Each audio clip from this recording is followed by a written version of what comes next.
Assalamualaikum warahmatullahi wabarakatuh. Dalam pertemuan kali ini kita akan membahas materi pemanasan global yang meliputi pembahasan tentang pengertian, penyebab, dampak, serta cara penanggulangan pemanasan global. Apa yang dimaksud dengan pemanasan global? Pemanasan global merupakan peningkatan suhu rata-rata atmosfer bumi dan lautan secara bertahap, serta sebuah perubahan yang secara permanen mengubah iklim bumi. Mengapa perubahan iklim terjadi? Perubahan iklim terjadi bisa karena aktivitas manusia seperti penggunaan bahan bakar fosil pada industri, pembangkit listrik, dan transportasi. Penggunaan bahan bakar fosil seperti batu bara, minyak, dan gas yang tidak terkendali akan berakibat pada pencemaran udara. Yang kedua adalah industri peternakan. Hewan ternak menghasilkan lebih banyak gas metana dibandingkan industri minyak. Gas metana ini dihasilkan dari kotoran hewan ternak yang diproduksi oleh bakteri pengurai selulosa di dalam perut hewan ternak. Yang ketiga adalah kerusakan hutan akibat kebakaran atau alih fungsi lahan, di mana kita tahu bahwa tumbuhan menyerap gas karbon dioksida dalam proses fotosintesis untuk menghasilkan oksigen. Yang keempat adalah penggunaan CFC, yaitu klorofluorokarbon atau yang lebih dikenal dengan gas freon. Penggunaan gas freon pada peralatan sehari-hari seperti AC, kulkas, dan pengharum ruangan semprot, atau bisa juga pada pembasmi serangga dan cat pilok, ini sangat berbahaya karena CFC menyebabkan kerusakan pada lapisan ozon. CFC bergerak naik bebas dengan perlahan ke dalam lapisan stratosfer, yaitu lapisan kedua dari atmosfer bumi. CFC akan terurai oleh sinar ultraviolet dan menghasilkan atom klorin yang dapat merusak lapisan ozon, sehingga menyebabkan lubang pada lapisan ozon. Selain aktivitas manusia, perubahan iklim juga bisa disebabkan oleh faktor alam, seperti bencana alam global yang mengakibatkan perubahan iklim yang sangat cepat pada bumi. Yang kedua, efek rumah kaca yang disebabkan oleh gas-gas rumah kaca atau gas-gas emisi di atmosfer seperti uap air, karbon dioksida, metana, dinitrogen oksida, dan ozon, serta erupsi gunung api yang mengeluarkan gas dan debu yang sangat banyak ke atmosfer.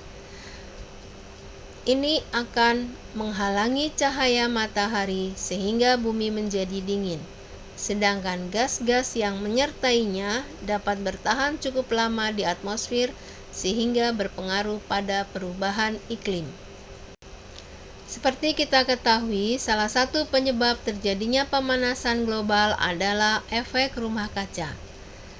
Proses terjadinya efek rumah kaca yaitu sinar matahari yang masuk ke dalam bumi melalui 4 tahapan. Yang pertama adalah panas matahari sebagian diserap oleh bumi dan memanasinya. Yang kedua, panas matahari sebagian dipantulkan oleh atmosfer sebelum masuk ke dalam bumi.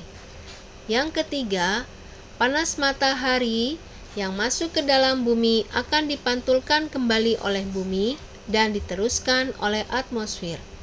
Yang keempat, panas matahari yang masuk ke dalam bumi dan dipantulkan kembali oleh bumi tidak seluruhnya diteruskan oleh atmosfer.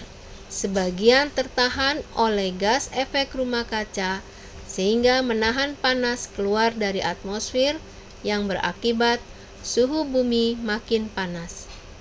Gas-gas rumah kaca yang ada di dalam atmosfer bisa berupa karbon dioksida, gas metana, dinitrogen oksida, serta gas freon.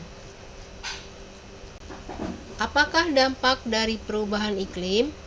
Terjadinya perubahan iklim akan berakibat pada cairnya lapisan es di kutub utara dan di puncak gunung berapi, peningkatan tinggi muka laut, peningkatan kejadian cuaca ekstrim, peningkatan dan penurunan jumlah curah hujan, serta peningkatan jumlah penyakit akibat serangga.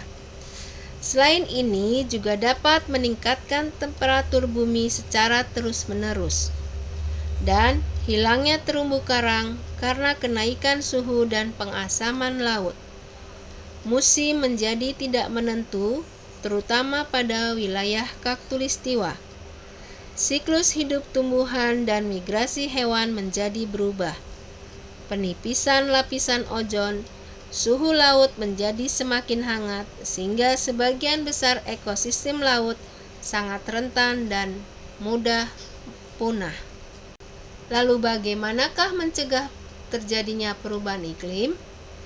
Di antaranya kita dapat menghemat listrik untuk membantu mengurangi panas bumi, menggunakan kendaraan umum agar mengurangi jumlah gas karbon monoksida yang dihasilkan dari kendaraan bermotor, menghemat air, mengurangi pemakaian gas aerosol yang dapat mengganggu lapisan ozon bumi, kurangi penggunaan obat pembasmi hama dan pengharum ruangan semprot, menggunakan produk yang ramah lingkungan, mengganti kantong plastik dengan tas kain sehingga bisa digunakan berulang kali, melakukan penghijauan agar pohon dapat menyerap karbon dioksida sehingga dapat meredam kenaikan gas rumah kaca, serta melakukan 5R, rating, reduce, reuse, recycle, dan replace. Selain itu, kita juga dapat menggunakan energi terbarukan serta mengurangi penggunaan minyak dan batu bara, serta lebih menggiatkan kampanye bahaya global warming. Demikianlah pembahasan tentang pemanasan global. Sampai ketemu lagi pada pembahasan berikutnya, yaitu tentang lapisan bumi. Terima kasih. Wassalamualaikum warahmatullahi wabarakatuh.